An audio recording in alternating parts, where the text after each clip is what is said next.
Hi YouTube, it's Kathy, and this is my weekly entertainment wrap-up for May 24th through 31st. This week I read 2 books and I listened to 3 books.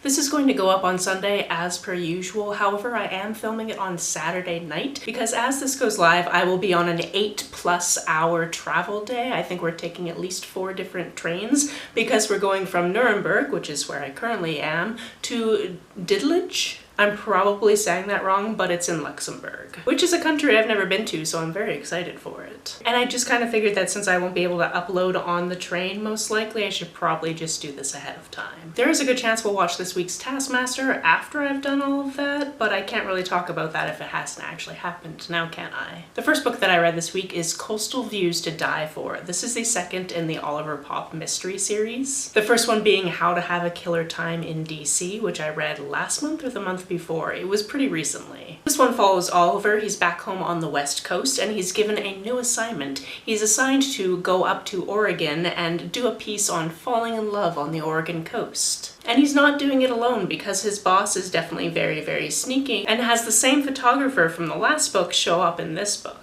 If you don't remember me talking about the last book, the photographer is smoking hot, but Oliver is very reticent. He's never actually dated before. But he is gay, in his 20s, autistic, and just moved into a suite all to himself, except for it's still in his mother's house, so he's not separated that far from her. Oliver is a little bit confused by this assignment because he doesn't really know how to define romance. And Ricky kind of figures he can help him out in that department and get him to figure out what people mean by romance. And all of that is going well, even with a little bit of anxiety, until another corpse shows up. And now, because of the way the corpse showed up, they feel they need to solve what happened in order to move forward. This means they get pretty enmeshed with this family that is staying in the same hotel as them, and things go from there. This is honestly such a delightful time. I really enjoy these characters, and I really enjoyed the second book in this series, and I'm looking forward to the third one whenever that one comes out. This week I also read Puck, which I believe comes out next week, so I read this as an advanced reader copy. This one is about a non-binary character who works on this reality show, the premise of which is couples where somebody has cheated before stay in this house, and then the people that one of the people in the couple cheated with also stays in this house, and it's kind of testing the relationship.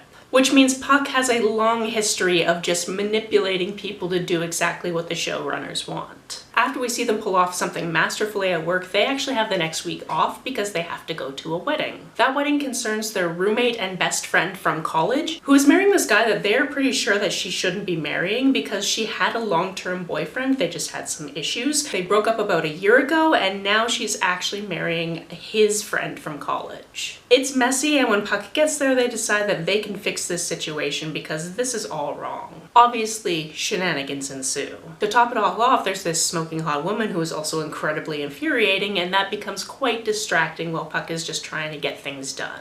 If you're not so up on your Shakespeare, you might not realize that this is kind of a reimagining, although not a direct retelling whatsoever, of A Midsummer Night's Dream. All of the shenanigan elements of that are definitely placed into this. And as a theater gay, I had a really good time with that. As for the books I listened to this week, the first one was The Other Olympians. This one talks about a number of different Olympic athletes from about the 1910s through about the 1930s or 40s. Specifically ones that transitioned or were seen as women in society, however they were seen as too masculine because they were doing sport. And because of the gender politics of the time, the whole notion of having to check which gender people actually are before they do sports, because you know those men are definitely sneaking into women's sports even though that never happened. Basically all of that rigmarole we're still dealing with today started in the time frame of this nonfiction book. I will never do this book as much justice as it deserves. I highly recommend reading it. My next audiobook was Harriet Tubman live in concert. I did not know what I was getting myself into when I read this one. I saw it was by Bob the Drag Queen. I'm familiar with Bob from RuPaul's Drag Race. Also, Bob has a channel here on YouTube, so I kind of figured this was going to be along the lines of non-fiction stand-up. However, this is a novel and I really enjoyed it. This novel is about Darnell, and the situation in this world is different people from history have actually come back. We never learn how that actually happened, but for whatever reason, Harriet Tubman really wants Darnell to be the producer of her album. Because she wants to tell her story, but she wants to tell it as a mixture of the kind of music from her time and the music from our time. Darnell, however, is keeping a little bit of a secret from Harriet because Darnell is incredibly queer. This is actually something that came up previously in his career, and his career kind of got derailed because of a situation you learn about in the book. So he is very much keeping himself to himself, even though Harriet is all about people being free. This is so imaginative and interesting, and I absolutely adored it. If you have access to the audiobook, I highly recommend it because not only do you get Bob reading the story to you, you also get a couple of tracks at the end, which you can also find on YouTube if you're reading this in print, that are tracks from the album. This is just such a cool concept. I don't think I've ever seen anything like this before, and I really enjoyed it. The last audiobook I finished this week is something I finished on the train on the way to Würzburg today, and that is Glitch Girl.